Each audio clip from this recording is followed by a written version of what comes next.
ಅವರಿಗೆ ನ್ಯಾಯ ಇದೆ ಅನ್ನುವಂಥ ಆರ್ಟಿಕಲ್ನ ಒಬ್ಬ ಕಾನೂನು ಸಲಹೆಗಾರ ಬರೀತಾರೆ. ಅದರ ಅರ್ಥ ಆಯೋಗ ಯಾವ ದಿಕ್ಕಿನಲ್ಲಿ ತೀರ್ಪು ಕೊಡುತ್ತೆ ಅನ್ನುವಂಥದ್ದನ್ನು ತೋರಿಸುವ ಪ್ರಯತ್ನವನ್ನು ಕಾನೂನು ಸಲಹೆಗಾರರು ಮಾಡಿದ್ದಾರೆ. ಈಗಾಗಲೇ ನಮ್ಮ ಸ್ನೇಹಿತರು ಹೇಳ್ದಂಗೆ ಅದರ ಉದ್ದೇಶ ಏನು ಅಂದರೆ ಸುತ್ತಮುತ್ತಲಿನವರ ಮಾತುಗಳನ್ನ ಕೇಳಿಕೊಂಡು ಮುಖ್ಯಮಂತ್ರಿಗಳು ಇದಕ್ಕೆ ಎಲ್ಲೋ ಹಠಕ್ಕೆ ಬಿದ್ದರು ಅಂತ ಕಾಣಿಸುತ್ತೆ. ಅವರು 14 ಸೈಟ್ ವಾಪಸ್ ಕೊಟ್ಟಿದ್ದಿದ್ರೆ ಕಾನೂನು ಹೇಳ್ತಾ ಇದೆ 40-60ರ 2 ಸೈಟಿಗೆ ಇವರು ಅರ್ಹರು ಅಂತ. ಹೌದಪ್ಪ, ನನಗೆ 2 ಸೈಟ್, ಅದು ಎಲ್ಲಿ? ಅದೇ ಬಡಾವಣೆಯಲ್ಲಿ. ಆ ಬಡಾವಣೆಯಲ್ಲಿ ಸೈಟ್ ಇಲ್ಲ ಅಂತ ಸಾರ್ವಜನಿಕವಾಗಿ ಹೇಳಿದ್ರು. ಇವತ್ತು ಆ ಬಡಾವಣೆಯಲ್ಲಿ 595 ಸೈಟ್ಗಳು ಖಾಲಿ ಇದೆ ಅಂತ ನಮ್ಮ ಹತ್ರ ದಾಖಲೆಗಳು ಇದೆ. ಅದನ್ನು ಇಟ್ಕೊಂಡು ಹೋಗಲಿ ಅಂದರೆ ಅದೇ ಸಮಾನಾಂತರ ಬಡಾವಣೆಯಲ್ಲಿ ಲಾಟ್ರಿಲಿ ತಗೋಬೇಕು ಅಂತ ಇದೆ. ಸಮಾನಾಂತರ ಬಡಾವಣೆ ಅಂದರೆ ವಿಜಯನಗರ ಬಡಾವಣೆ ಅಲ್ಲ. ಇದೆಲ್ಲವೂ ಗಮನಿಸಿದ ಮೇಲೆ ಮುಖ್ಯಮಂತ್ರಿಗಳು ಇದಕ್ಕೆ ವಿವೇಚನೆಯಿಂದ ನಡ್ಕೊಂಡಿದ್ದಿದ್ರೆ ಇವತ್ತು ಪ್ರಾಸಿಕ್ಯೂಷನ್ವರೆಗೆ ಹೋಗೋದು ಅವಾಯ್ಡ್ ಆಗ್ತಿತ್ತು ಅಂತ ಅನಿಸುತ್ತೆ. ಎಲ್ಲೋ ಒಂದು ಕಡೆ ಅವರನ್ನು ಮುಂದೆ ಇಟ್ಕೊಂಡು ಸಚಿವರುಗಳು, ಶಾಸಕರುಗಳು ಅವರ ಪರವಾಗಿ ಅವರನ್ನು ಮುಂದೆ ಇಟ್ಕೊಂಡು ಬಚಾವಾಗುವ ತಂತ್ರವನ್ನು ಹೆಣೆದಿದ್ದಾರಾ ಅನ್ನುವಂಥ ಅನುಮಾನ ನನ್ನನ್ನು ಈಗಲೂ ಕಾಡ್ತಾ ಇದೆ.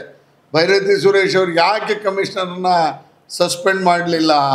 ಯಾಕೆ ಕ್ರಿಮಿನಲ್ ಕೇಸನ್ನು ದಾಖಲಿಸಲಿಲ್ಲ ಅವ್ರ ಮೇಲೆ? ಇವತ್ತು ಅದು ಪ್ರಶ್ನಾರ್ಹ ಚಿಹ್ನೆ ಆಗಿದೆ. ಅವರನ್ನಿಟ್ಕೊಂಡು ಮುಖ್ಯಮಂತ್ರಿಗಳ ಹೆಸರನ್ನ ಮುಂದೆ ಬಿಟ್ಟರೆ ತಾವೆಲ್ಲರೂ ಬಚಾವಾಗ್ಬೋದು ಅನ್ನುವಂಥ ಏನಾದರೂ ದುರುದ್ದೇಶದಿಂದ ಮುಖ್ಯಮಂತ್ರಿಗಳ ಹೆಸರನ್ನು ಮುನ್ನೆಲೆಗೆ ಬಿಟ್ರ ಅಂತ ಡೇ ಒನ್ನಿಂದ ಹೇಳಿದ್ದೀವಿ ನಾವು. ಅಧಿಕಾರಿಗಳು ತಪ್ಪು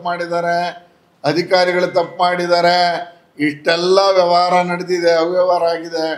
ಮುಖ್ಯಮಂತ್ರಿಗಳೇ ಕಮಿಷನರ್ನ ಒಳಗಾಕಿ ಅಂತ ಹೇಳಿದ್ದು.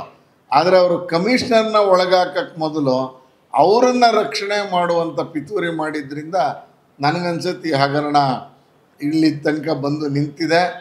ಈಗಾಗಲೇ ನಮ್ಮ ರಾಜ್ಯದಲ್ಲಿ ರಘು ಸರ್ ಉಲ್ಲೇಖ ಮಾಡ್ತಾ ಹೇಳಿದ್ರು, ಬಾಟ್ಲಿಂಗ್ ಹಗರಣನೋ ಮತ್ತೊಂದರಲ್ಲೋ ಹೇಗೆ ರಾಜೀನಾಮೆ ಕೊಟ್ಟಿದ್ರು ಅಂತ.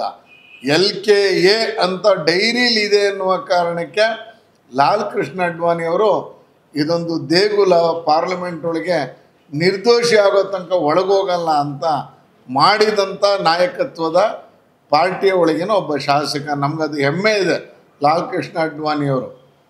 ಅದೇ ರೀತಿಯಲ್ಲಿ ಅವತ್ತು ಪ್ರತಿಕ್ರಿಯೆ ಕೊಡಬೇಕಾದ್ರೆ ಒಂದು ಕಡೆ ಲಾಲ್ ಕೃಷ್ಣ ಅಡ್ವಾಣಿಯವರಿದ್ದಾರೆ, ಇನ್ನೊಂದು ಅರವಿಂದ್ ಕೇಜ್ರಿವಾಲ್ರು ನಮ್ಮ ಕಣ್ಣು ಮುಂದೆ ಇದ್ದಾರೆ, ಜೈಲೊಳಗಿಂದ ಆಡಳಿತ ಮಾಡ್ತಿದ್ದಾರೆ ಅಂತ ಹೇಳಿದೆ.